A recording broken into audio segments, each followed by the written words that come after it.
Senior صحافی اور تجزیہ کار حامد میر کے مطابق کسی کو کوئی غلط فہمی تھی تو اب دور ہو جانی چاہیے۔ 13 جون کو اسرائیل نے ایران پر حملہ کیا تو اسے امریکہ کی مکمل تائید حاصل تھی۔ امریکی صدر ڈونلڈ ٹرمپ کا یہ دعویٰ کہ اسرائیلی حملے میں ان کی تائید شامل نہیں تھی محض ایک دھوکہ تھا۔ اسرائیل کے وزیر اعظم نیتن یاہو کا خیال تھا کہ وہ چند دن کے اندر ایران کی فوجی قیادت کا خاتمہ کر دیں گے اور ایران کی عوام سڑکوں پر آ کر حکومت کا خاتمہ کر دیں گے۔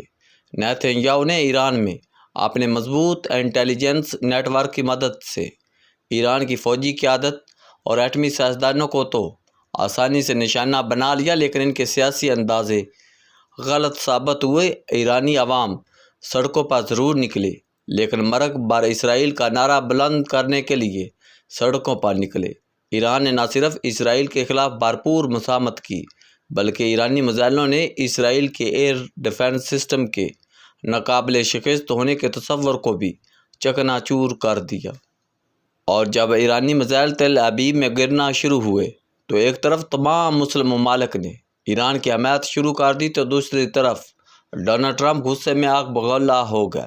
ٹرمپ کینیڈا میں G7 ممالک کا اجلاس ادھورا چھوڑ کر واپس واشنگٹن آ گئے اور انہوں نے ایران کو دھمکی آمیز بیانات دینے شروع کر دیے۔ ان بیانات نے ٹرمپ کی امن پسندی کا بانڈا پھوڑ دیا۔ سچ تو یہ ہے کہ ایران کے رہبر علی خامنہ ای کو دھمکی دے کر اور غیر مشروط سرنڈر جیسا جارحانہ بیان جاری کرنے کے بعد ٹرمپ اس جنگ میں کود چکے ہیں۔ دوسری طرف چین نے ٹرمپ کے بیان کو جنگ کی آگ پر مزید پیٹرول چھڑکنے کے مترادف قرار دیا ہے۔ ایران کے خلاف ٹرمپ کے جارحانہ بیانات کو امریکی کانگریس نے کئی ارکان نے مسترد کر دیا، کیونکہ کسی بھی ملک کے خلاف اعلان جنگ کے فیصلے کا اختیار امریکی صدر کے پاس نہیں، کانگریس کے پاس ہے۔ اس حقیقت میں کوئی شک نہیں کہ امریکہ اور یورپ میں اسرائیلی وزیر اعظم نیتن یاہو کا کافی غیر مقبول ہے، لیکن زیادہ تر مغربی حکومتیں ان کے ساتھ کھڑی ہیں۔ اسرائیلی جارحیت کے بعد اقوام متحدہ اور تمام عالمی قوانین ایک مذاق بن چکے ہیں۔ غزہ میں 55,000 فلسطینیوں کو قتل کرنے والا نیتن یاہو اقوام متحدہ کی طرف سے سیز فائر کی قراردادوں کو بڑے متکبرانہ انداز میں مسترد کر چکا ہے۔ فی الوقت اسرائیل صرف ایران پر نہیں بلکہ اقوام متحدہ پر بھی حملہ آور ہے۔ یہ وہی اقوام متحدہ ہے جس کی جنرل اسمبلی کی قرارداد 181 کے ذریعے اسرائیل وجود میں آیا تھا۔ آج وہی اسرائیل اقوام متحدہ کے لیے سب سے بڑا خطرہ بن چکا ہے۔ ذرا سوچئے، اگر اقوام متحدہ مکمل طور پر غیر مؤثر ہو گئی تو پھر یہ دنیا کیسے چلے گی؟ عملی طور پر آج کی دنیا میں جنگل کا قانون چل رہا ہے۔ جس کے پاس طاقت ہے صرف اسی کی مانی جاتی ہے۔ دنیا بھر کے کمزور ممالک کو کسی غلط فہمی میں نہیں رہنا چاہیے۔ اسرائیل جیسے راستے پر چل رہا ہے، یہ دنیا میں جس کی لاٹھی اس کی بھینس کے قانون کی سربلندی کا راستہ ہے۔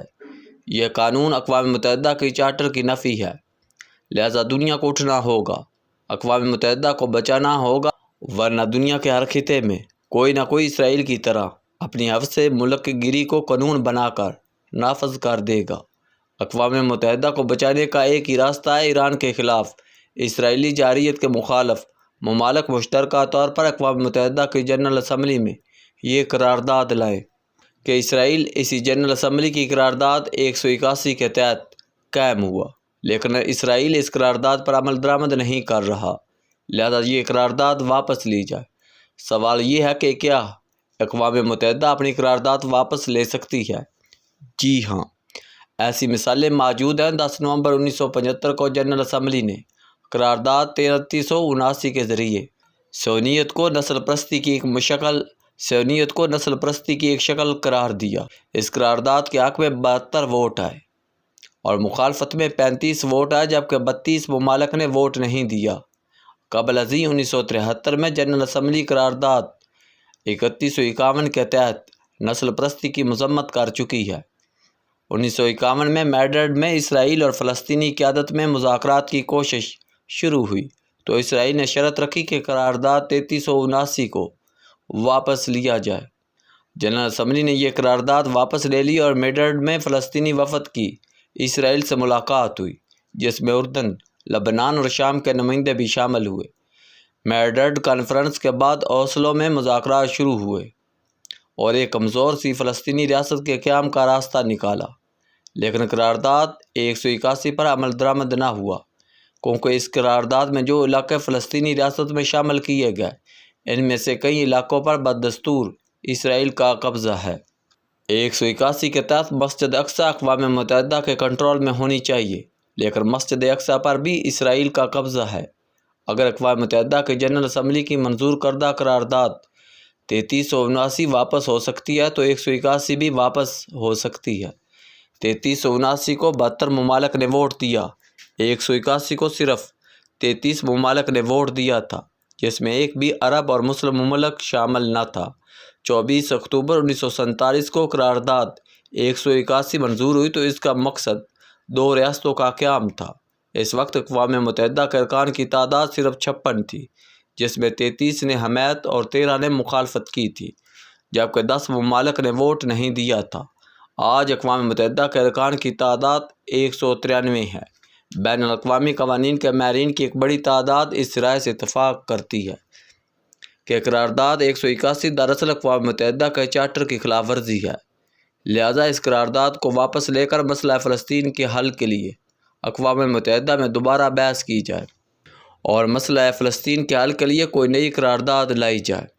یاد رکھیے کہ 181 کو بانی پاکستان قائد اعظم محمد علی جناح نے بھی مسترد کر دیا تھا اور 8 دسمبر 1947 کو امریکی صدر کے نام لکھے گئے ایک خط میں اس قرارداد کو UN چارٹر کی خلاف ورزی قرار دیا تھا۔ اس قرارداد 181 میں واضح طور پر کہا گیا ہے کہ یروشلم شہر نہ اسرائیل کا حصہ ہوگا نہ فلسطین کا حصہ ہوگا۔ اس شہر کا انتظام اقوام متحدہ چلائے گی، لیکن 1967 سے اسرائیل نے یروشلم اور مسجد اقصی پر قبضہ کر رکھا ہے۔ اقوام متحدہ کی سیکورٹی کونسل نے 22 نومبر 1967 کو قرارداد 242 کے تحت اسرائیل کو یروشلم سمیت تمام مقبوضہ عرب علاقے خالی کرنے کے لیے کہا، لیکن اسرائیل اس قرارداد پر بھی عمل نہیں کیا۔ ڈونلڈ ٹرمپ نے اپنے پچھلے دور صدارت میں 14 مئی 2018 کو یروشلم میں امریکی سفارت خانہ منتقل کر کے قرارداد 181 کی رئیسی دھجیاں بھی اڑا دیں۔ ہمیں ٹرمپ کی شخصیت اور کردار کو صرف پاک بھارت تنازع کی روشنی میں نہیں بلکہ وسیع تر تناظر میں دیکھنا چاہیے۔ ایک مؤثر اقوام متحدہ کا بغیر مسئلہ فلسطین اور مسئلہ کشمیر حل نہیں ہو سکتا۔ اقوام متحدہ کو میسر بنانے کے لیے 181 کو واپس لینا وقت کی اہم ترین ضرورت ہے۔ اگر OIC یہ کام کرنا شروع کرے تو صرف افریقہ اور مشرق وسطیٰ نہیں بلکہ لاطینی امریکہ کے کئی ممالک بھی OIC کی حمایت کر سکتے ہیں اور دنیا سے جنگل کا قانون ختم کیا جا سکتا ہے۔